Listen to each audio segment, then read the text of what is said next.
बिस्मिल्लाहिर्रहमानिर्रहीम अस्सलातु वस्सलामु अलैका या सय्यदी या रसूल अल्लाह अस्सलातु वस्सलामु अलैका या सय्यदी या हबीब अल्लाह। तमाम सुनने वालों को मेरा सलाम। मैं हूं राना अज़ीम और आज की अहम तरीन बड़ी डेवलपमेंट यह है कि पाकिस्तान की सियासत में मुझे क्यों निकाला, मुझे किसने निकाला से अब आगे मियां नवाज शरीफ का बयानिया बढ़ना शुरू हो गया है। यानी मियां नवाज शरीफ को यह बात नजर आ गई है कि उन्हें किसी सूरत में 2/3 अक्सरियत नहीं मिल सकती।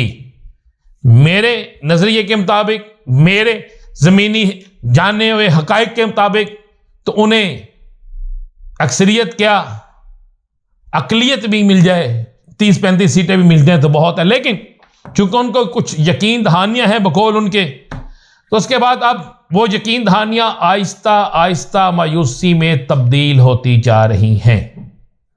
मेरे जराए इस बात का इंकशाफ कर रहे हैं कि मोहतरम नवाज शरीफ साहब इतने ज्यादा मायूस हो चुके हैं कि अब उन्होंने खुलकर अदलिया के खिलाफ, साबिक जजेस के खिलाफ बातें करना शुरू कर दी हैं। यानी दोबारा पुराना ट्रैक उस पर आना शुरू हो गए हैं, जिससे उनके कई साथी उनसे नाला भी हो रहे हैं, जिससे कई साथी उनसे मायूस भी हो रहे हैं। और वो लोग जो सूट केस लेकर, ब्रीफ केस लेकर नोटों का टिकट खरीदने के लिए निकले थे, अब उन्हें भी ये नजर आना शुरू हो गया है कि नून लीग की टिकट किसी सूरत में भी जीत का निशान नहीं हो सकती। नवाज शरीफ के हवाले से मैं आपको यह खबर दे रहा हूं, यह खबर नोट कर लीजिएगा। मियां नवाज शरीफ पूरी जोर, पूरी ताकत, पूरे असर और सूख, पूरे वसाइल के साथ भी आए तो उन्हें किसी सूरत में 2/3 अक्सरियत नहीं मिलेगी। और पीटीआई की तरफ से यह ऐलान हो गया कि मियां नवाज शरीफ अगर इलेक्शन लड़ने आते हैं तो पीटीआई उनके खिलाफ खुलकर इलेक्शन कमीशन में और आरओ के पास जाएगी, जिसके बाद सूरत हाल किसी और तरफ चली जाएगी। यानी किस तरफ चली जाएगी मैं खुल के बयान करता हूं। फिर सूरत हाल यह बन जाएगी कि मियां नवाज शरीफ साहब के हवाले से जो चीफ जस्टिस साहब ने कहा था कि सुप्रीम कोर्ट का फैसला मुकद्दम है या इलेक्शन कमीशन का एक्ट, उस पर फैसला जरूरी है, तो इसका मतलब है मियां साहब आप तो गए, आपकी सियासत, वजीर आज़म बनने का ख्वाब चिकना चूर हो गया। दूसरी तरफ पाकिस्तान पीपल्स पार्टी ने भी अपनी गेम तेज कर दिया और सुनने में आया कि पीपल्स पार्टी की लॉबिंग टीम ने ऐसी लॉबिंग तैयार कर ली है कि जो मुस्लिम लीग नून के लिए इंतहाई मुश्किलात का रास्ता बना रही है। यानी आप कह सकते हैं कि फूलों के चमन में कांटे ही कांटे हैं, जो कांटे किसी वक्त भी पीपल्स पार्टी के लिए, पीपल्स पार्टी नून लीग के लिए बड़े मसाइल के लिए वो खड़े कर देगी। लेकिन अब तहरीक इंसाफ बड़ी खुलकर मैदान में आ गई है।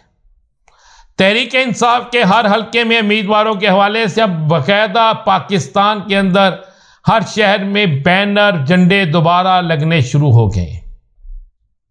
सियालकोट में एक बड़े वाकये के बाद सियालकोट की सियासत में भी नया रुख आ गया है।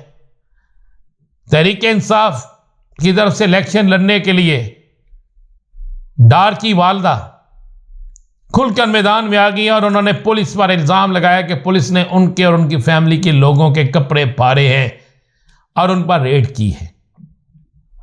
उस्मान डार जिसने एक इंटरव्यू भी दिया था, जिसका इंटरव्यू बड़ा वायरल हुआ था, अब उसके बाद अब सारा इल्जाम ख्वाजा असफ पे आ रहा है, जिससे सियालकोट के अंदर नून लीग पर लोग आवाजें कस रहे हैं, उंगलियां उठा रहे हैं।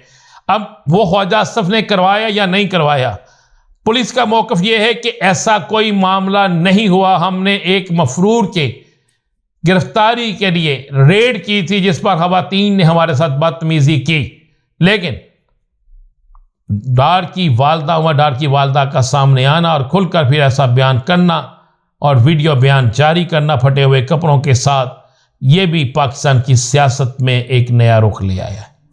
सनम जवेद के कागजात नामजदगी के लिए मैदान में आ गई हैं। सियासत तब्दील होने जा रही है। लाहौर हाई कोर्ट में बिलावल भुट्टो के खिताब के दौरान वजीर आजम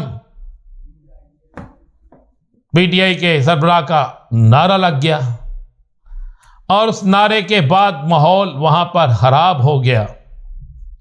तो ये गली मोहल्ले चौक चौराहों पर ऐसे सारे नारे, ऐसी सारी चीजें होने लगी। अब हालात किसी और तरफ जा रहे हैं। मैं आपको एक खबर देना चाहता हूं, खबर बड़ी अहम है। खबर यह है कि कुछ सियासी जमातों ने जो बज़ाहिर एक दूसरे के खिलाफ हैं, इन्होंने बज़ाहिर एक दूसरे के खिलाफ है, लेकिन इनका आपस में एक राब्ता हुआ, जिस राब्ते में इन्होंने कहा कि हम कोशिश करें कि पीटीआई को उसका इंतहाबी निशान मिल जाए। अगर इंतहाबी निशान मिल जाएगा तो हमें सहूलत रहेगी कि पीटीआई का उम्मीदवार कौन है, किसने कागज जमा कराए हैं, उसके खिलाफ क्या क्या इल्जामात हैं, ये हमें बड़े आसानी से पता चल जाएगा। और अगर पीटीआई को उसका इंतहाबी निशान बल्ला नहीं मिलता तो हमें फिर किसी सूरत में भी हमें ये पता नहीं लग सकेगा और आखिरी वक्त में हमारे साथ कुछ भी हो सकता है।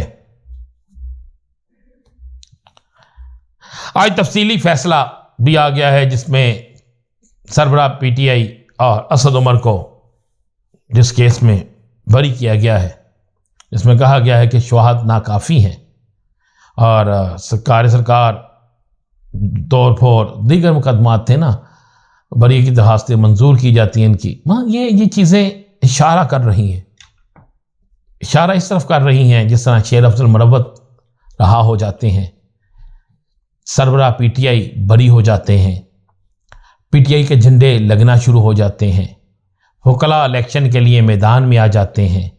तो इन सब चीज़ों के बाद इशारे कुछ इस तरफ जा रहे हैं कि हालात बदलने वाले हैं, कुछ नए मोड़ आने वाले हैं, कुछ नए काम होने वाले हैं, कुछ अहम तरीन डेवलपमेंट होने वाली है।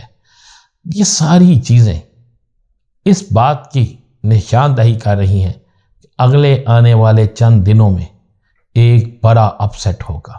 और बड़ा अपसेट ये होगा कि वो सियासी जमातें जो अपने आप को मैदान में अकेला समझती थी, वो तमाम की तमाम सियासी जमातें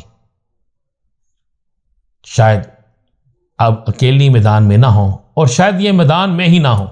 ये भी बड़ा अहम है कि शायद ये मैदान ही में ना हो, इनके खिलाफ कोई ऐसा मामला चल जाए। तो इसी तरह चीफ जस्टिस पेशावर हाईकोर्ट ने बड़ा सख्त आज कहा है कि ये क्या मामला चल रहा है कि हम जिसको जमानत देते हैं वो गेट क्रॉस नहीं करता और उसको गिरफ्तार कर लिया जाता है। असद कैसर और मुजाहिद खान की दरखास्तों पर पेशावर हाईकोर्ट में यह समाअत हुई है और उस पर बड़े सख्त तरीन मार्क्स दिए गए हैं। मुलज़िम को गेट से गिरफ्तार कर लेना, कितने किस पर मुकदमात हैं, इन सारी चीज़ों के बाद मैं आपको इशारा दे रहा हूँ कि कुछ होने जा रहा है। क्या होगा, इंतज़ार कीजिए। अगले वीडियो का इजाज़त दीजिए। अल्लाह हाफिज़।